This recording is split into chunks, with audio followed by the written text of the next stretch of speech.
পার্বতী এবার শক্তি শিবের গুরু সাজিয়া, সেখানে শক্তি এবার শিবের গুরু সাজিয়া মন্ত্রে কাম বিশ্রাম গায়ত্রী দিল যোগ করিয়া। শুনো শুনো অবশ্যই বলি তোমার খাই কাম বিশ্রাম গায়ত্রী তোমার মন্ত্রে দিলাম যে পৌঁছাই। হরি বল হরি বল। এই কাম বিশ্রাম গায়ত্রী সমাজ করার জন্য যে যোগ করবে তার কোনো পাপ হবে না।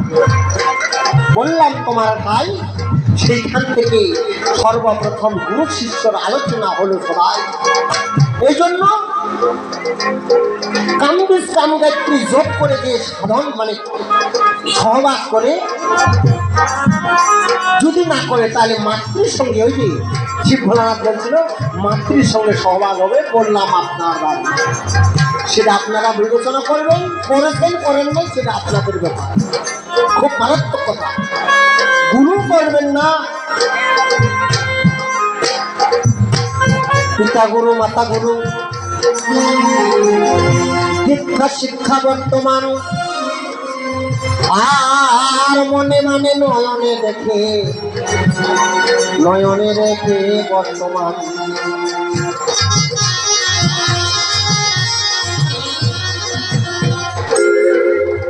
এবার কানে শুনে জিপ্পাই করে আর সাক্ষীতে মামলা করে। হরিবল হরিবল। এবার কানে শুনে, এবার কানে শুনে জিপ্পাই করে কার সাক্ষীতে মামলা করে। শতকোটি জীব উদ্ধার হয় চোখের একটি পলকে। কানে শুনে জিব্বায় কয় কার সাক্ষীতে মামলা জয়, শতকোটি জীব উদ্ধার হয় চোখের একটি পলকে। তাহলে গুরুটা কেমন? বুঝে যায় কথাগুলো? জোড়া দে জোড়া দে জোড়া দে। চারটা ভিক্ষা দেন মা, চারটা দিদার ভিক্ষা দেন রাধা গোবিন্দ সেবা দেন। আর তামার ভাদু জগন্নাথ বিক্রি করিয়া কিস্তি দিবে, ব্যাংক ব্যালেন্স করতে হবে হবে। জোড়া দে আমাকে 100টি বাংলাদেশের স্বর্ণ মুদ্রা দিয়েছে। কথাটা বুঝেন কথাটা? জোড়া দে মা, চারটা ভিক্ষা দেন মা, রাধা গোবিন্দের সেবা দেবো।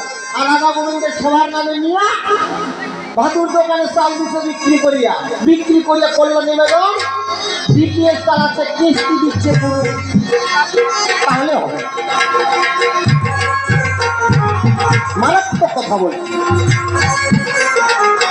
মনে নেবেন না বাবা। কোনো গুরুকে বলছি না, আপনারা বিবেচনা করবেন।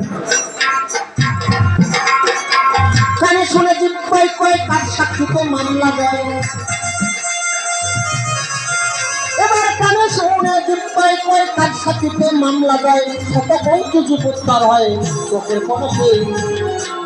সেই মানুষ ডাকি গুরু বলে যারে ডাকি, সেই মানুষ ডাকি গুরু বলে যারে ডাকি, সেই মানুষ ডাকি। হরিবল হরিবল হরিবল।